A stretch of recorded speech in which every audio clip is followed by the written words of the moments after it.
Good evening. You're watching MA News on HKIBC. I'm Joanna Ho. Here's a look at tonight's top stories. Chief Executive John Lee tests positive for COVID upon returning from Thailand, but will continue to work from home. Star Ferry defends its application to raise fares by 100%, citing massive losses. Chief Executive John Lee has tested positive for COVID after returning from Thailand last night. The city's leader will continue work from home while undergoing quarantine. Janice Low reports. John Lee seemed to be in good spirits as he returned from Thailand last night, smiling and waving at reporters at the airport. But 10 hours later, the government announced the chief executive had tested positive for COVID. According to a statement, Lee was detected through a PCR test conducted upon landing in Hong Kong. A spokesman said that Lee experienced mild fever and sore throat this afternoon, but will continue to discharge his duties from Government House and attend meetings by video conference. 2 officials have also been classified as close contacts. Carol Yip, the Chief Executive's Office's Director, and Private Secretary Priscilla To either had prolonged mask-off meetings or dined with Lee. 6 other officials who traveled together have been cleared to return to work. Lee met various leaders during his first overseas trip as Chief Executive. On Friday, he sat next to President Xi Jinping for a panel discussion at the APEC summit.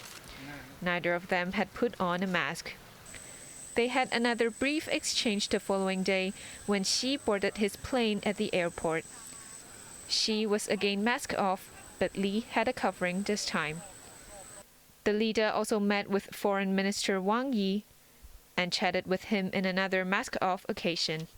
On his final day, Lee had breakfast at a local restaurant and shared the table with Commerce Minister Algernon Yao and staff from the SAR's trade office in Bangkok. Yao is returning to Hong Kong tonight. Janice Low, HKIBC. Commerce Chief Algernon Yao insisted there were plenty of takeaways after leading a business delegation to Thailand to woo foreign investment.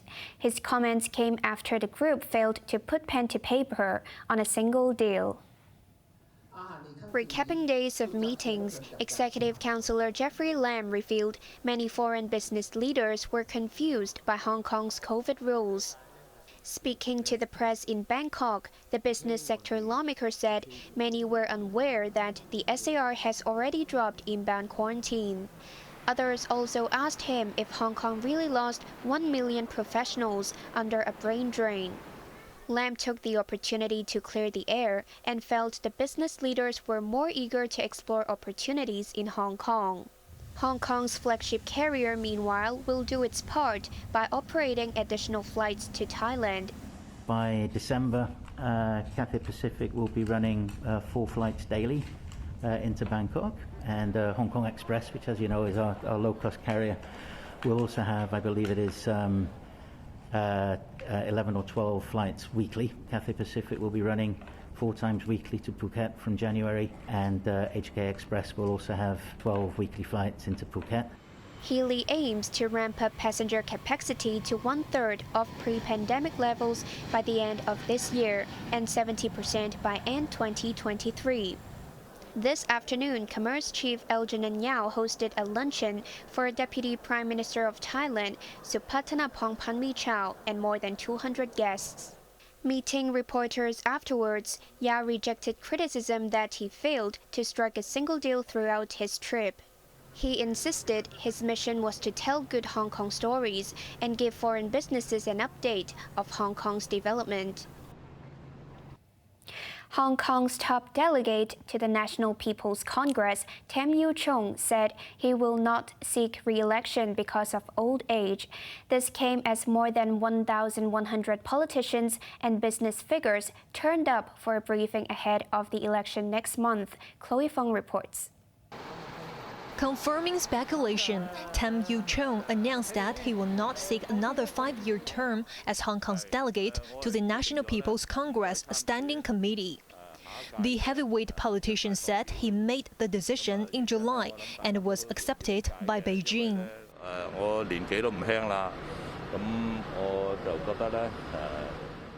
Citing his age, the 72-year-old hoped other suitable candidates can step up and shoulder the burden.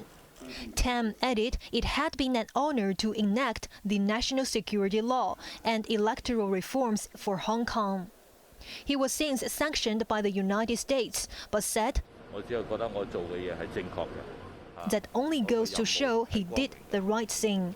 He also declined to comment whether former chief executive Carrie Lam would be a suitable successor, after reports she would toss her hat into the ring. More than 1,400 eligible voters will select 36 Hong Kong deputies to the NPC next month. Around 1,100 turned up for an election briefing in Wan Chai this morning, hosted by NPC Secretary General Yang Zhenwu. The attendees passed a 90-member presidium who will oversee the election on December the 15th.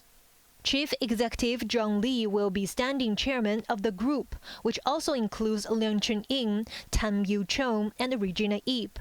Former Chief Executive Tong Ji-hwa, whose health is deteriorating, was not on the list. Chloe Fong, HKIBC. CLP Power is rolling out $200 million of subsidies to alleviate the financial burden of grassroots families. The announcement came on the eve on an expected steep tariff hike for the company, as well as Hong Kong Electric. CLP says half of the $200 million will be distributed as one-off fuel cost subsidies. A total of 100,000 eligible households, including elderly and low-income families, will each receive $600, while 50,000 tenants of subdivided units will get $800 each. The firm's management admitted it's inevitable that tariffs will go up next year. Details will be announced at a Legislative Council panel meeting tomorrow. Star Ferry is seeking to raise fares by 100%, less than 2 years after ticket prices were adjusted.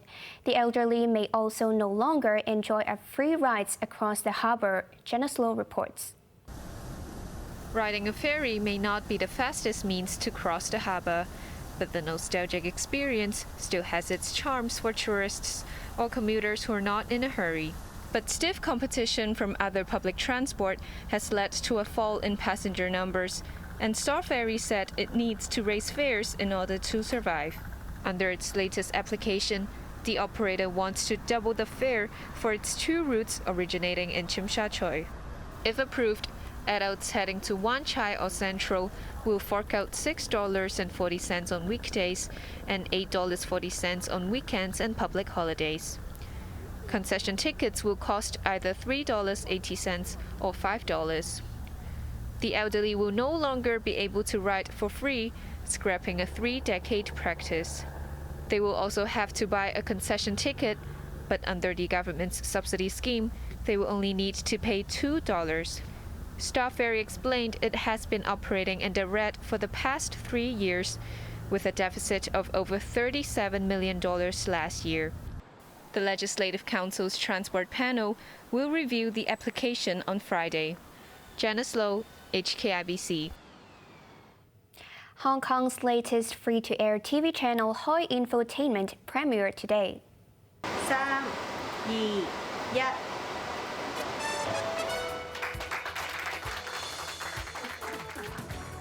Today is a very special day for Hong Kong, both from Hong Kong's perspective, from everyone in the media and news perspective, because from today onwards, we're going to have another free news and infotainment channel for all of Hong Kong to enjoy. Hoi 78 Infotainment Channel will be based upon spotlighting on Hong Kong, but really eye on the world. So we hope to bring the most important and relevant issues globally and locally to our local viewers.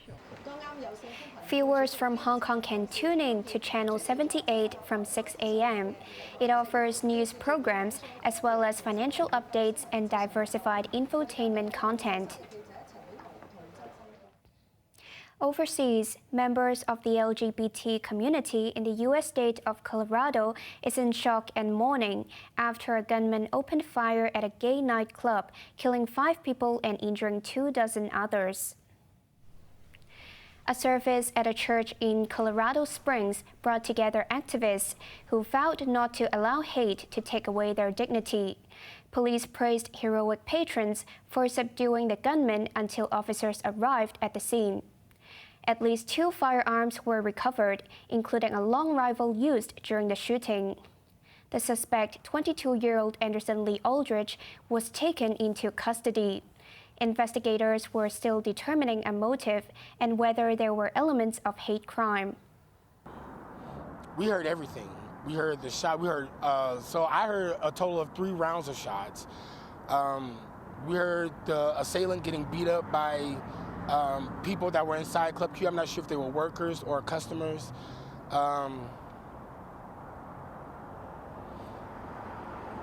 We saw bodies.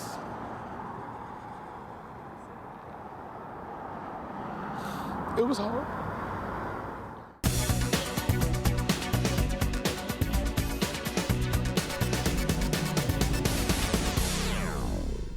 Stocks in Hong Kong and the mainland tumbled today as a resurgence of COVID cases put pressure on Beijing's bid to dial back its stringent anti-pandemic policies. Now let's take a look at the markets. The Hang Seng Index closed down 336 points. To the top 10 active stocks, Tencent was down $4.60, Meituan down $7.90. JD.com down $11.40, Kuaishou down 65 cents. To the forex trading against the Hong Kong dollar, euros at 7.99, pounds at 9.21, and Australian dollar at 5.16. Over to the UK market, FTSE 100 is down 4 points. On to the weather now. Cloudy with occasional showers and isolated thunderstorms tomorrow. Temperatures will range between 22 and 25 degrees. The wet conditions will continue into the weekend.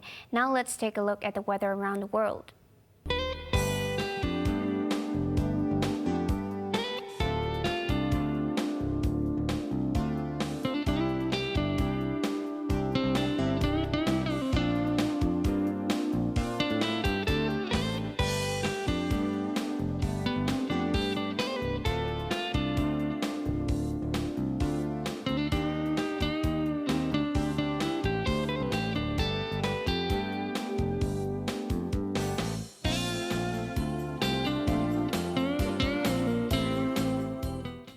That's our main news for Monday night. Join us for more news at 11. I'm Joanna Ho. Thanks for watching. Good night.